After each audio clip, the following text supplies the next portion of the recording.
मूंग की दाल। मेरे ससुराल वालों को खाने का बड़ा शौक है। ये तो आपने कई सारी बहुओं को कहते सुना होगा, है ना? क्योंकि बहन कितनी भी सुंदर, सुशील और संस्कारी क्यों ना हो, वो ससुराल वालों का दिल तभी जीत पाएगी जब सबकी प्लेट में स्वादिष्ट खाना पहुंचा पाएगी। पर स्वादिष्ट खाना बनाना और स्वादिष्ट खाना पच भी जाना दोनों अलग चीज़ें हैं, नहीं समझे? आइए आपको लेकर चलती हूँ गुप्ता परिवार में, जिसे देखकर आपको सब कुछ समझ में आ जाएगा। कायम चूरन कहाँ है? कायम चूरन कहाँ है? कायम चूरन कहाँ है? कायम चूरन कहाँ है? हाँ हाँ ला रही हूँ, रुक जाओ ना। अब क्या खा लिया आप सबने ऐसा जो कायम चूरन की ज़रूरत पड़ गई? आज ना छोले बहुत ही बढ़िया बने थे, तो सबने कुछ ज़्यादा ही खा लिया। हाँ, और तुम तो जानती हो कि हम सबको ये सब आसानी से नहीं पचता। जल्दी से लाओ चूरन। इस घर में जितना खाना बनता नहीं ना, उतना तो कायम चूरन खाया जाता है। हाँ, अब तो जिससे कायम चूरन लेने जाता हूँ ना, वो भी कह रहा था, अंकल जी आप कहे तो आपके लिए होलसेल में मंगवा देता हूँ, वो ज़्यादा सस्ता पड़ेगा। जब आप सबको खाना पचता ही नहीं तो इतना खा क्यों लेते हैं? अब क्या करे, ज़बान का स्वाद भी तो जाता नहीं ना, उसे भी चटपटे खाने की आदत पड़ी हुई है। अरे पर उसकी वजह से आप सबकी सेहत खराब हो रही है, उसका क्या? माँ जी, आपको और बाबूजी को रोज़ गैस की परेशानी रहती है। रवि को तीखा खाने से छाले पड़ जाते हैं और इनको तो डकारें आती रहती है। तेरी बात तो सच है बहू। इसके अलावा मेरा तो वज़न भी कितना बढ़ गया है। हाँ, पर फिर भी फीका खाना तो अच्छा नहीं लगता ना। चलो छोड़ो, कल से खाने पर ध्यान देंगे, और क्या। आप लोगों का कल ना कभी नहीं आता, और रोज़ खुद भी परेशान होते हैं और मुझे भी करते हैं। अरे थोड़ा और दो ना चूरन, आहे मेरा पेट। दिव्या की ससुराल में सबको पाचन की दिक्कत थी। इसके बावजूद भी उन्हें अपने खान पान पे कोई कंट्रोल नहीं था। दिव्या कई बार कोशिश कर चुकी थी, पर फिर भी उसके ससुराल वाले मानने को तैयार ही नहीं थे। देखो, आज ना मामा जी आ रहे हैं, इसलिए मैंने समोसे और पकोड़े बनाए हैं, लेकिन मैं पहले ही कह देती हूँ, आप में से कोई भी ये सब नहीं खाएगा, ठीक है? हाँ हाँ, कोई नहीं खाएगा।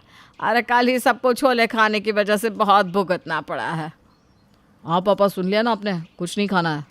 और तो तुम मुझसे क्यों कह रहा है? सबसे पहले तो तू ही खाने बैठता है समोसे। आप दोनों ही ऐसा करते हैं, आपको कंट्रोल नहीं देता खाना देखकर। हाँ, जैसे तुम तो बड़े संत हो ना, लीजिए लीजिए कहकर खुद ही खाने लग जाती हो। मैंने कहा इस बार कोई कुछ नहीं खाएगा, बस। हाँ, सबने सुन लिया ना, कोई कुछ नहीं खाएगा। दिव्या ने सबको वार्निंग दी थी ये सब तला हुआ खाने से। इसके बावजूद भी सबने मामा जी के साथ बैठकर जमकर नाश्ता कर ही लिया, और दिव्या मामा जी के सामने किसी से कुछ कह भी नहीं पाई। मेरा पेट। दिव्या प्लीज ठंडा दूध देना ज़रा। भाभी मुझे तो सौंफ का पानी दे दीजिए। और मुझे पुदीना राव दे देना बहू। और मुझे भी। आप सबको मना किया था ना ये सब खाने से, फिर क्यों खाया? अब घर आए मेहमान को मना भी तो नहीं कर सकते ना। हाँ, मैंने तो उनका मन रखने के लिए खा लिया, वरना मेरी तो कोई इच्छा भी नहीं थी। हाँ, वो अकेले खा रहे थे तो हम सब ने उनका मन रखने के लिए उनके साथ खा लिया थोड़ा सा। हाँ हाँ, 2 समोसे और 10 पकोड़े मन रखने के लिए ही तो खाए जाते हैं ना, है ना देवर जी? अरे भाभी, वो तो आपने इतने अच्छे बनाए थे, क्या बताऊँ। बस करिए अब सबके बहाने, ज़बान पर आपका कंट्रोल ही नहीं है, और अब ये बहाने बना रहे हैं। अब हो गई ना गलती बहू हमसे। कल से ये कल से वो, 2 साल हो गए मुझे ये सब सुनते सुनते। मैंने बस ठान लिया है, मैं आप सबका डाइट बदलने वाली हूँ। आज से जो मैं बनाऊंगी आपको खाना पड़ेगा। अरे बहू, मैं ये कह रहा था कि ना ये ना वो बाबूजी, बस आज से आप सब वही खाएंगे जो मैं बनाऊंगी। इसके बाद मैं आप सबकी एक नहीं सुनूंगी। दिव्या अब इस रोज़ रोज़ की परेशानी से तंग आ चुकी थी, इसलिए उसने अब सारा जिम्मा अपने हाथ में ले लिया और सबको उसकी बात माननी पड़ी। चलिए सब लोग आ जाइए, खाना तैयार है। हाँ हाँ, ये लो आ गए। क्या बनाया है खाने में? मूंग की दाल और चावल बनाए हैं। मूंग की दाल कौन खाता है भाभी? अब तो तुम सबको खानी है देवर जी, मैंने कहा था ना, आज से तुम सबको वही खाना है जो मैं बनाऊंगी। मूंग की दाल और चावल तो ठीक है, लेकिन साथ में पकोड़े हो जाते तो अच्छा रहता नहीं? कोई पकोड़े कोई कचौरी नहीं मिलने वाली किसी को, सबको यही खाना है। चलिए शुरू कीजिए। चलिए, लगता है इस बार किसी को राहत नहीं मिलेगी। मूंग की दाल में ही राहत है, खाइए चलिए। सबने मुंह बनाते हुए मूंग की दाल खा ली।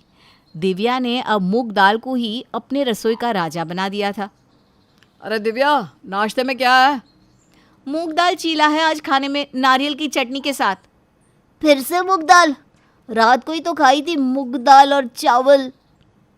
तो रात को तुम्हें जलन हो रही थी सीने में?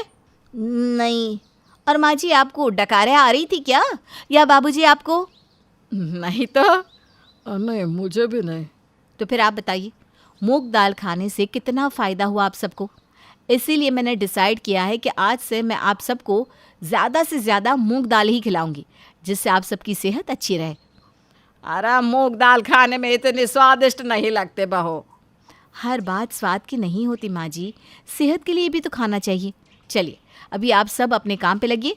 मैंने दिन के खाने में मूंग दाल की सूखी सब्जी बनाई है। लगता है अब तो कायम चूरन की जगह मूंग दाल को होलसेल में मंगवाना पड़ेगा। दिव्या ने मूंग दाल को सच में रसोई का राजा बना दिया था, जिससे घर में ज़्यादा लोग खुश नहीं थे, क्योंकि अब उन्हें मूंग दाल खाकर मज़ा नहीं आ रहा था। दिव्या, आज मैं सोच रही थी कि कुछ चटपटा सा बना दे बेटा। बहुत दिनों से ना मूंग दाल खा खा कर सबके मुंह का स्वाद भी फीका सा हो गया है। मैं जानती हूँ माँ जी, पर मेरी मानिए आपको ये मूंग दाल खाकर अच्छा महसूस होगा। अरे पर अब इतने दिनों से हम किसी को कोई दिक्कत नहीं हुई ना। अब तो हमारा पाचन भी सही हो गया है। तो मेरी मान आज ना चाट बना दे सबके लिए। सोच लीजिए माँ जी, चाट खाने के बाद अगर आप रात भर सो नहीं पाई तो मुझसे मत कहिएगा। अरे नहीं नहीं, ऐसा कुछ भी नहीं होगा। तू आज ना चाट बना दे सबके लिए। दिव्या ने अपनी सास की बात सुनते ही सबके लिए चाट बना दी। अरे वाह, चाट! आज तो मज़ा ही आ जाएगा। हाँ भाभी, सच में आज तो चांदी हो गई है हमारी। हाँ हाँ ठीक है, खा लो। माँ जी कह रही थी कि अब तुम सबका पाचन ठीक हो गया है। हाँ, अब तो ना मुझे गैस भी नहीं होती और ना ही डकारें आती हैं। हाँ, मुझे भी कुछ नहीं होता, ये तो मैं आराम से खा लूँगा। ठीक है, खा लीजिए, क्योंकि मैं तो मूंग दाल का पराठा खा रही हूँ। सब ने आज जमकर चाट खाई और परिणाम वही हुआ जो होना था। सबको रात को पेट में जलन होने लगी, पर दिक्कत ये थी कि वो दिव्या से कह भी नहीं सकते थे।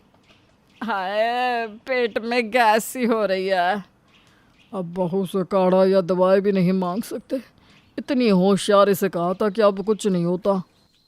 हाँ, दिव्या ने इतने दिन से मूंग दाल खिला के हमारा वजन और पाचन दोनों सही कर दिया था। अब ये चाट खाकर पेट में ओले उमड़ रहे हैं। मैं तो 3 बार बाथरूम जाकर आया। काश भाभी की बात सुन ली होती।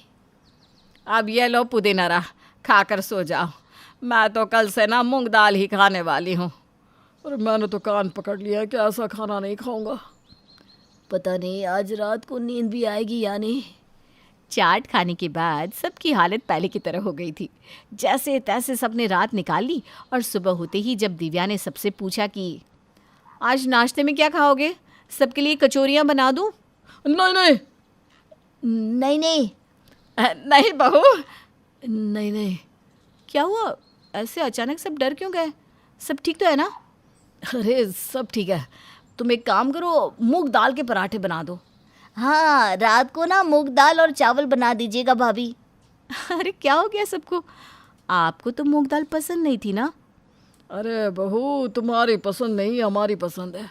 आज के बाद मूंग दाल ही इस रसोई का राजा और रानी दोनों है। हाँ, मुझे तो ना आज मूंग दाल का सूप ही देना, मैं तो वही पीऊँगी। मुझे भी। और मुझे भी। अरे वाह, मूंग दाल ने तो लगता है जादू कर दिया, सब के सब सुधर गए। तो दोस्तों, आपने मूंग दाल ट्राई किया या नहीं?